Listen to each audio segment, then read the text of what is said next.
जय श्री राधे कृष्ण।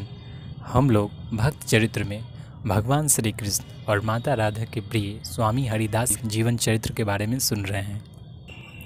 एक बार एक संत लाहौर गए। वहाँ वो एक सेठ जी से मिले। सेठ जी ने बांके बिहारी की महिमा सुनी और उनसे बहुत प्रभावित हुई। उनके मन में दर्शन करने की इच्छा हुई। उन्होंने संत से पूछा कि बांके बिहारी जी को क्या पसंद है। तो संत ने जवाब दिया, या तो उन्हें राग पसंद है, नृत्य आदि पसंद है, या फिर इत्र पसंद है। तो सेठ जी ने कहा, राग सीखना तो अपने बस की बात नहीं है।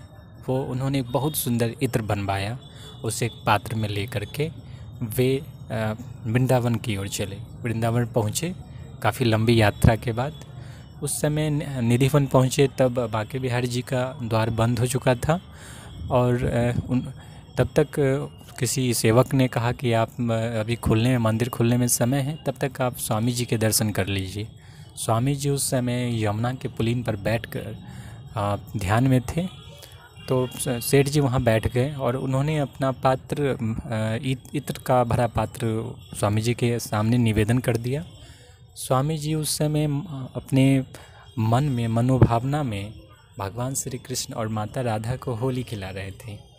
और होली खेलते खेलते ऐसा हुआ कि माता राधा के हाथ से जल का रंग का भरा पात्र छूट गया।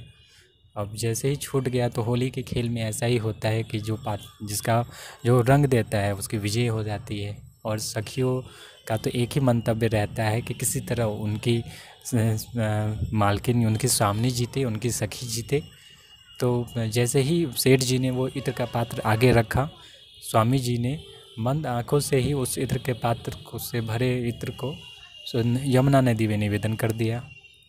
अब स्वामी जी को देख के थोड़ा सा मन में थोड़ा सा आकुला गए कि इतनी दूर से मैं लेकर के आया और स्वामी जी ने ऐसे नदी में डाल दिया।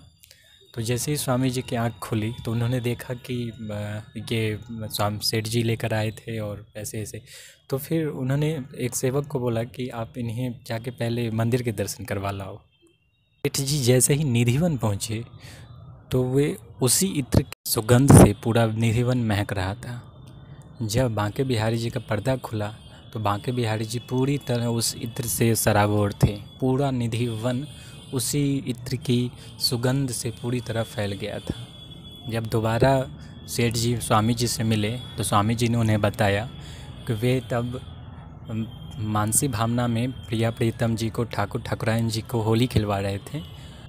आप इतने प्रेम और भाव से इस इत्र को लेकर के आए थे कि प्रिया जी को इन्हें स्वीकार करना था और वो एक क्षण का भी विलम्ब नहीं सहन कर सकी। इसलिए उन्होंने ऐसा मानक तैयार किया और इस तरह से मुझे इत्र निवेदन करना पड़ा। सेठ जी भक्त और भगवान की महिमा जानकर गदगद हो गए। आगे कथा हम लोग अगले वीडियो में सुनेंगे। जय श्री राधे कृष्ण।